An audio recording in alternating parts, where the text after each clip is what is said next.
Hi hello నమస్తే, welcome to our channel Raju weds Rambai. November 21 అయితే గ్రాండ్గా అయితే రిలీజ్ అవబోతుంది. ఆ మూవీ నుంచి డైరెక్టర్ ప్రొడ్యూసర్ అయితే వచ్చేసారు. ఆ మూవీ గురించి అయితే అడిగి తెలుసుకుందామా, ఇంకెందుకు ఆలస్యం. సో హాయ్ అన్న, చాలా జోష్గా ఉన్నారు. సినిమా మిమ్మల్ని చూస్తే మాకు జోష్ వస్తుంది. ఓకే, అంటే వెన్ను ఒడుగులు అన్న అంటే మాకు దగ్గరలాగా అనిపిస్తారు, ఎందుకంటే మీరు లాస్ట్ సినిమాలు తీశారు కదా. సో నాకు అది ఒక న్యాచురల్ అనిపించింది, ఒక రియాలిటీ అనిపించింది. సో మీరు మా మనిషి, అందుకే జోష్ వచ్చింది. Okay, Ram weds Rambai cinema జనాలు ఎందుకు చూడాలి?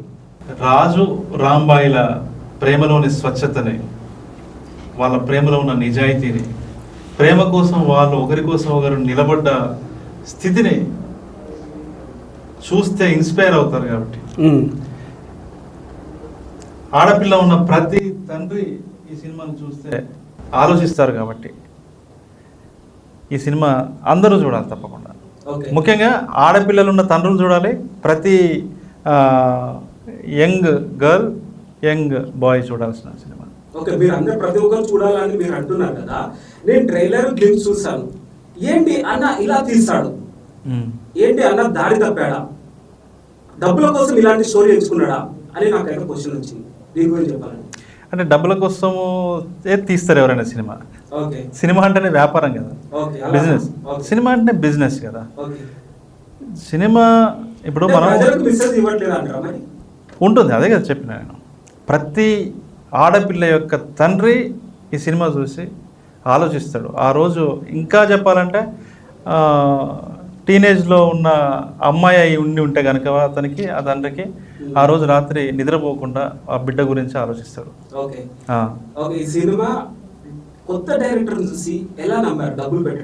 ఆ కథ నన్ను ఇన్స్పైర్ చేసింది. నాకు డైరెక్టర్ అవ్వాలని లక్ష్యం ఉండేది, ప్రొడ్యూసర్ అవ్వాలని ఉండేది, కానీ ఇమ్మీడియట్లీ అవ్వాలనే ఆలోచన నాకు లేదు. ఆ కథ నన్ను బాగా ఇన్స్పైర్ చేసింది. 2 సినిమాలకే అంత సంపాదించారా? అంతకంటే విలువైన నమ్మకాన్ని సంపాదించాను. ఎస్, నన్ను నమ్మితేనే కదా ఈటీవీ విన్ వాళ్ళు నన్ను బ్యాక్గ్రౌండ్లో ఉండి నాకు సపోర్ట్ చేసింది. మీరు ఇక్కడ సక్సెస్ అయ్యారు. ట్రైలర్ టీజర్ చూస్తే ఏ సర్టిఫికేట్ సినిమాలా అనిపించింది, కానీ ఒక ఏ సర్టిఫికేట్ సినిమాలా అనిపించేది ఈటీవీ విన్ కొన్నారు. So hands up. First censor మాకు ఈటీవీ విన్ వాళ్ళే ఫస్ట్ సెన్సార్. మేము ఎలాంటివి అశ్లీలమైనవి కానీ డబుల్ మీనింగ్ కానీ మేము పెడితే ఫస్ట్ వాళ్ళే మాకు రిజెక్ట్ చేస్తారు, మాకే కరెక్షన్స్ చెప్తారు. అక్కడ నితిన్ సాయి అని క్రియేటివ్ హెడ్ ఉన్నారు, వాళ్ళే ఫస్ట్ సార్ ఇది బాగలేదు సార్, సాయిలు ఇది కొంచెం కరెక్షన్ చేయండి, మన స్టాండర్డ్కి దగ్గరగా లేదు అని వాళ్ళే చెప్తారు. సో ఈటీవీ విన్ అంటే ఒక బ్రాండ్ ఉంది. మీరు చూస్తే ఈనాడు పేపర్ చూసినా, వాళ్ళ కార్యక్రమాలు చూసినా, వాళ్ళ వార్తలు చూసినా ఎటువంటి డ్రామటైజేషన్ లేకుండా చాలా ట్రాన్స్పరెంట్గా ఉంటుంది, నిజాయితీగా ఉంటుంది. అలాంటి వాళ్ళు మా వెనకాల ఉన్నప్పుడు మేమెందుకు చిల్లర సినిమాలు తీస్తాం? ఎప్పుడైనా గుర్తుపెట్టుకోండి, చిల్లర సినిమా తీసి పిచ్చి పిచ్చి జోకులన్నీ లేదు. వినండి, మీరు అన్నారు కదా ఏ సర్టిఫికేట్ సినిమా ఇట్లా అన్నారు కదా. అంటే సినిమా అంతా ఎవరు చూడకూడని విధంగా జోకులో లేకపోతే డబుల్ మీనింగ్లో ఇంకేదన్నా బూత్ సీన్లో నింపేసి జేబులు నింపుకోవాలనే అది లేదు. మంచి కంటెంట్ ఆలోచింపజేసి ఎంటర్టైన్ చేసి జేబులు నింపుకోవాలని ఉంటుంది. మీరు ఎంటర్టైన్మెంట్ చేసి జేబులు నింపుకోవాలని మీరు అనుకుంటున్నారు కదా. కొంతమంది గతంలో ఇలాంటి ఏ సర్టిఫికెట్లు తీసి స్టార్ హీరోలు అయ్యారు, ఇప్పుడు మిస్సెన్స్ చెప్తున్నారు. ఇప్పుడు నువ్వు సెన్సార్ అన్నా already U by A already censor certificate U by A ఇచ్చారు. How can you say A certificate అని నువ్వు ఎట్లా చెప్తావు? నువ్వు చెప్పిన వాళ్ళే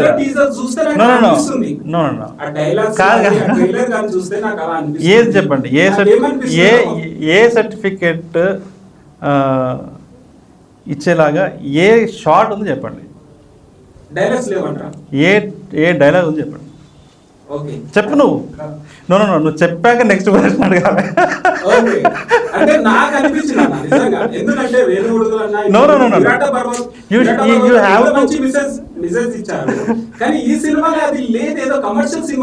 కమర్షియల్ సినిమానే అని చెప్తున్నా మేము. ఇది కమర్షియల్ సినిమానే, కానీ మిమ్మల్ని ఆలోచింపజేస్తుంది, మిమ్మల్ని ఆకట్టుకుంటుంది, ఓకే. మిమ్మల్ని గొప్ప అనుభూతికి ఇది గురి చేస్తుంది అని చెప్తున్నాం. ఈ సినిమాలో కీ పాయింట్ అంటే ఏది చెప్తారు? అంటే ఈ కీ పాయింట్ ఉంటుంది కదా సినిమా సంబంధించింది, సో దాని లాస్ట్ 30 minutes. ఓకే, మీరు చెప్పండి అన్న. అసలు ఒక డైరెక్టర్ అవ్వాలంటే చాలా మంది ప్రొడ్యూసర్స్ అప్రోచ్ అవుతారు, వాళ్ళు పెడతారా పెట్టారా, చాలా ప్రాబ్లమ్స్ ఫేస్ చేస్తారు డైరెక్టర్స్. కానీ ఒక యాజ్ అ డైరెక్టర్ మిమ్మల్ని నమ్మాడు ప్రొడ్యూసింగ్ చేయడానికి, సో ఏం చెప్పి ఇన్స్పైర్ చేశారు? కథ చెప్పాను. కథ మీదేనా? ఇలా కాపీ కొట్టారు? అతనిది కథ. ఓకే. సో నిజంగా జనాలు ఎందుకు చూస్తారు కథ అంటే ఏం చెప్తాం? సినిమా ఎందుకు చూస్తారంటే వినోదం కోసం చూస్తారమ్మా. వినోదం. ఏదైనా కొత్త కథ ఇంకేమైనా కొత్త కథ ఉందా? ఇప్పుడు పాత కథలు ఎవరు చూడదు కదా, నువ్వు కూడా అంతేగా. ఒక కొత్త కథ ఏదైనా ఫ్రెష్ కథ వచ్చినప్పుడు, కొత్త బ్యాక్డ్రాప్, కొత్త క్యారెక్టరైజేషన్ చూసినప్పుడు నీకు అతుకుంటుంది. కొత్త కథ ఇది, కొత్త కథ. Band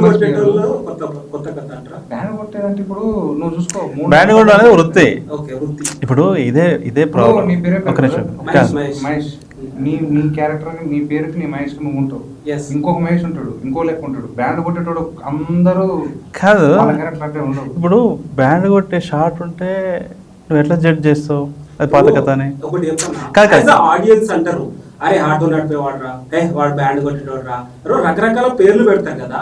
so audience point of లో నేను క్వశ్చన్ చేశాను. కరెక్టే మహేష్, బ్యాండ్ కొట్టే వాడిది జీవితం కాదా, ఆటో వాడిది జీవితం కాదా? అదే కదా అంటారు ప్రజలు, అంటారు ఎవరు అంటున్నారు మీరు కాబట్టి చూస్తారు కాబట్టి నేను క్వశ్చన్ రేజ్ చేస్తున్నా. ఎవరు చూసి ప్రజల్లో ఆటో నడిపే వాళ్ళు లేరా? ఉన్నారు, చాలా మంది ఉన్నారు. వాళ్ళని చులకనగా చూస్తారు కదా జనాలు. అది వాళ్ళు జనాలు ఆటోలో ఎక్కే కస్టమర్లు ఎలా ఫీల్ అవుతారు సార్? ఏ బాబు అటెల్లా, ఏ బాబు దాన్ని బిహేవ్ చేస్తారు. ఎందుకు చేస్తారు వాళ్ళు? కరెక్టే అమ్మా, నువ్వు అలా బిహేవ్ చేస్తారు కరెక్టే, కానీ అదే తెర మీద చూసినప్పుడు సపోర్ట్లు కొడతారు. ఒక ఆటో నడిపేవాడు ప్రేమ కథ చూశారనుకో, ప్రేమిస్తే సినిమా ఉంది మహేష్, బేబీ సినిమా వచ్చింది కదా, సపోర్ట్ కొడతారు కదా. అంటే దాన్ని ఒక ఆర్ట్ ఫామ్ లో సినిమా మీద తెర మీద చూసినప్పుడు వేరేలా రియాక్ట్ అవుతారు మనోళ్ళు. అన్న మీరు నిజంగా గుండెల మీద చేసుకొని చెప్పండి అన్న, ఏ క్యారెక్టర్ వాళ్ళు చేస్తుంటారు? క్యారెక్టర్ అంటే రకరకాలుగా ఉంటారు. బ్యాండ్ కొట్టే వాళ్ళు కావచ్చు, ఆటో నడిపే వాళ్ళు కావచ్చు, కొంతమంది ఇంకా చేస్తుంటారు. వాళ్ళని చీప్ గా చూస్తారా? చూస్తారు చూడని నేను అనట్లేదు, కానీ సినిమాలో చూసినప్పుడు బాగా చూస్తారంటున్నా నేను. ఓకే, ఇప్పుడు సినిమాలో ఫర్ ఎగ్జాంపుల్ ఒక ఆటో డ్రైవరు, ఇప్పుడు అంతెందుకు ఒక రాజు కూతురు, ఒక యువరాణి, ఒక తోటమాలని ఇష్టపడ్డది అనుకోండి, చూసి చప్పట్లు కొడతారు కదా. కానీ రియల్ దాంట్లో అట్లా చేయరు. అదే తేడా ఆర్ట్ ఫామ్ కి వాస్తవానికి. ఓకే అన్న, మీరు చెప్పండి, స్టోరీ రాసుకునేటప్పుడు పలానా లొకేషన్ లో ఈ సీన్ తీస్తే ఇంకా బాగుండేది. చిన్న డైరెక్టర్స్ కి కొన్ని లొకేషన్స్ పర్మిషన్స్ ఇవ్వరు. సో ఇలాంటివి ఏమైనా ఫేస్ చేశారా? చేసినాం బ్రో. ఎందుకు? బేసిక్గా అంటే ఇప్పుడు నచ్చిన లొకేషన్లో చేయాలంటే షిఫ్టింగ్స్ ఉంటాయి. ఇప్పుడు నాకు ఈ ఊర్లో ఒక లొకేషన్ ఇష్టం, ఇంకో ఊర్లో ఇంకో ఇష్టం, ఈ నుంచి ఆడికి ట్రావెల్ యూనిట్ మొత్తం పోవాలి. సో ఆడికి పోయేసరికి టైం అయిపోతుంది. మనకి మళ్ళీ 6 to 6 కాల్ షీట్స్ ఉంటాయి. సో కొన్నిసార్లు కాంప్రమైజ్ అయిపోయి చేయాల్సి వస్తుంది. లొకేషన్ కాంప్రమైజ్ కావచ్చు, కానీ సీన్ కాంప్రమైజ్ కాకుండా ఉంటే ఏమైనా ఎఫెక్ట్ చూపించే ఛాన్స్ లేదు బ్రో. లేదు, అట్లా ఏం కాలేదు బ్రో. ఆడదాకా వస్తే కనుక ఆ సీన్ ఎఫెక్ట్ అయినప్పుడు కనుక వాళ్ళ ప్రొడ్యూసర్ నేను ఎట్లా ఒకటి చూపించుకున్నట్టు. మేబీ కాస్ట్ అండ్ క్రూలో కూడా ఏమైనా కాంప్రమైజ్ అయ్యారా మరి? లేదు ఏమో చెప్పలేము. కొత్త కాంప్రమైజ్ అంటారు అంటే ఎలా తీసుకున్నారు? కొత్త ఆడిషన్స్ పెట్టారు, రికమెండేషన్సా? ఆడిషన్స్, వర్క్ షాప్స్ అవన్నీ మేము చేసిందే ఫ్రెషర్స్ తో తీసాం కదా. ఓకే, అందులో ఆర్టిస్టుల విషయంలో కాంప్రమైజ్ అవ్వడం అనేది జరగదు. ఎక్కడ ఫ్రెషర్స్ లాగా అయితే కనిపించలేదు నాకైతే. అలా వర్క్ షాప్స్ కండక్ట్ చేసాము. అంటే వాళ్ళు కూడా చిన్న షార్ట్ ఫిల్మ్స్ లో చేశారు. మనకు థియేటర్ కి రిలీజ్ అయ్యే మెయిన్ స్ట్రీమ్ సినిమాకి వాళ్ళంతా ఫ్రెష్, అంతా డెబ్యూ. ఓకే చెప్పండి, actors, hero, heroine and music director వాళ్ళ గురించి చెప్పాలంటే ఏం చెప్తాం? నాకైతే ఎస్పెషల్ ఒక సాంగ్ అయితే అసలు చించి పడేసింది. ఇప్పుడు సోషల్ మీడియాలో అదే ట్రెండింగ్ ఉంది. ఈ ఇంటర్వ్యూ చేయడానికి మెయిన్ కీ పాయింట్ అదే సాంగ్ నాకైతే. Thank you. సో చెప్పండి మీరు. అందరు అంటే ఎవరు ఎఫర్ట్స్ వాళ్ళకి ఇచ్చి పడేసారు బ్రో. హీరోకి ఇచ్చిండు, హీరోయిన్ ఇచ్చింది. ఆ ఫాదర్ క్యారెక్టర్, శివాజీరాజు క్యారెక్టర్ ఉంటుంది, మన శివాజీరాజు సార్ క్యారెక్టర్ ఉంటుంది, అనితా మీరన్ గారు ఉంటారు. ఎవరి పాత్రకి వాళ్ళు న్యాయం చేశారు. ఓకే, ఇది నాది అని చేసుకున్నారు. నాకు చాలా సింపుల్గా అయిపోయింది నా జాబ్. ఓకే, ఎప్పుడైనా డైరెక్షన్ చేసేటప్పుడు యాజ్ అ డైరెక్టర్గా ఏమైనా డిస్టర్బెన్స్ చేస్తాడా నీకు? ఎవరు అన్న అస్సలు ఎందుకంటే ఆయన బి డైరెక్టర్ కదా, అదే నా ఏమైనా అదృష్టం. ఇన్పుట్స్ అని ఏమైనా ఇచ్చాడా? అదే నా అదృష్టం బ్రో. ఓకే. ఎందుకంటే అన్న డైరెక్టర్ అవ్వడం వల్ల నాకేందంటే అన్నకి కొన్ని ఉంటాయి. అన్న ఫస్ట్ సినిమా అప్పుడు కానీ అరే వీడిని అట్లా చేయొద్దు అని చెప్పేసి అది ఉండొచ్చు అన్నకి. సో నాకు ఏనాడు లేదు అన్న ఇదంటే అంత బాగుంటుంది. ఇప్పుడు పాట గురించి చెప్పారు కదా బ్రో ఇందాక, అంత మంచిగా ఉంటుంది పాట ఒక్కటి ఇది కాదు ఇది అన్న అట్లనే చెప్పేటోడు. ఎక్కువ ఫోర్స్ ఉండదు, ఏముండదు. బాగుందిరా ఇది ఇట్లయితే బాగుంటుందేమో ఆలోచించి ఒకసారి అంటే తప్ప ఇదే చెయ్యి గీ మంచిగా గీ అని శివాసిండి అన్నట్టు ఇప్పుడు లేదు. డైలాగ్స్ గురించి చెప్పాలంటే ఎస్పెషలీ బాగా రాశారు. Thank you bro. So maybe ఇప్పుడు అంతా హ్యాపీ అయిన లైఫ్, ఇంకేమైనా స్ట్రగుల్స్ ఉన్నాయా మీకు? అంత హ్యాపీ అయిపోయింది. ఇంకా సినిమా దగ్గరకు వచ్చిన ఇంకే ఉంటుంది బ్రో. ఏవో ఇప్పుడు అంటే థియేటర్స్ లేవు, కొంతమంది డిస్ట్రిబ్యూటర్స్ టెన్షన్ కావచ్చు, థియేటర్స్ దొరకక టెన్షన్స్ పడుతూ ఉంటారు కదా, ఇలాంటివి ప్రాబ్లమ్స్ లేదు బ్రో. ప్రీ ప్లాన్ మొత్తం మనకి ఏం కావాలి మీకు అదృష్టం ఏంటంటే ఈటీ విన్ వాళ్ళు కొనడం. అదే వాళ్ళే మాకు సపోర్ట్. అదే బ్రో కేజీఎఫ్ కోట. ఓకే, కేజీఎఫ్ కోటలకు దూరి నా అదృష్టం అది. అన్నా మేము రేర్గా వినేది ఏంటంటే మీలాగానే కొంతమంది డైరెక్టర్స్ వస్తారు, ఓటీటీకి వెళ్ళాలంటే కంటెంట్తో పాటు సీనియర్ మోస్ట్ యాక్టర్స్ అని ఉండాలి, సీనియర్ మోస్ట్ టెక్నీషియన్స్ అని ఉండాలి, వీళ్ళుంటేనే ఓటీటీ వాళ్ళు యాక్సెప్ట్ చేస్తారనేసి చెప్తూ ఉంటారు. సో ఇది నిజమంటారా మరి? అట్లా నిజం కాదు, అది కంటెంట్ స్ట్రాంగ్గా ఉండాలి, కంటెంట్ని వాళ్ళ దగ్గరికి తీసుకెళ్లే వాళ్ళు కరెక్ట్గా ఉండాలి. ఓకే, ఇదంతా ఫేక్ అవాస్తవం అంటారు. మీరు చెప్పేది ఫేక్. కంటెంట్ని వాళ్ళ దగ్గరికి ఎవరు తీసుకెళ్తున్నారు? ఇప్పుడు నేను ఈటీవీ విన్ దగ్గర తీసుకెళ్ళాను, నా మీద వాళ్ళకు ఒక నమ్మకం ఉంది, నేను తీసిన సినిమాల మీద వాళ్ళకు ఒక అంచనా ఉంది, కాబట్టి వాళ్ళు ఇతను మంచి క్వాలిటీ ప్రోడక్ట్ తీస్తాడు అనేది ఒక నమ్మకం వాళ్ళకి కలిగి వాళ్ళు మనకి అప్రూవల్ ఇచ్చారు ప్రాజెక్ట్. సో నిజంగా ఇలాంటి సబ్జెక్ట్ తీసుకుంటే జనాలు థియేటర్స్కి వచ్చి చూస్తారని మీరు అనుకుంటున్నారా?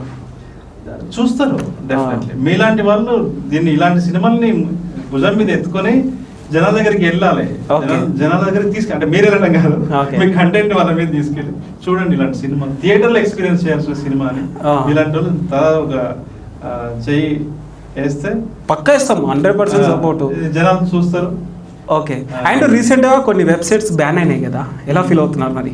పేర్లు మెన్షన్ మంచిదే కదా, మంచిదే కదా. మేబీ మీది కూడా పైరస్ వచ్చి మరి మేబీ మీకు కలెక్షన్స్ ఏమైనా ఎఫెక్ట్ అయ్యే ఛాన్స్? మాకు ఇప్పుడు అది కూడా ఏం గొడవ లేదు. సో డెఫినెట్లీ ఓవరాల్గా ఎన్ని థియేటర్స్లో రిలీజ్ అవుతుంది సినిమా? రేపు కన్ఫర్మ్ అవుతుందండి. రేపు కన్ఫర్మ్. సో థ్యాంక్ యూ అన్న, తక్కువ టైంలో మాకు ఇంటర్వ్యూ ఇచ్చారు. సో మేబీ రేపు హీరోయిన్ కూడా మేము ఇంటర్వ్యూ తీసుకోవాలని ట్రై చేస్తున్నాం. సో మీరు అపాయింట్మెంట్ ఇస్తే తీసుకుంటాం డెఫినెట్లీ, ఎందుకంటే మా సపోర్ట్ మీకు ఉండాలి కదా. అదే, సో ట్రై చేస్తాం. So anyways cinema hit always success అవ్వాలి, మళ్ళీ కలుద్దాం. Thank you. Thank you so much.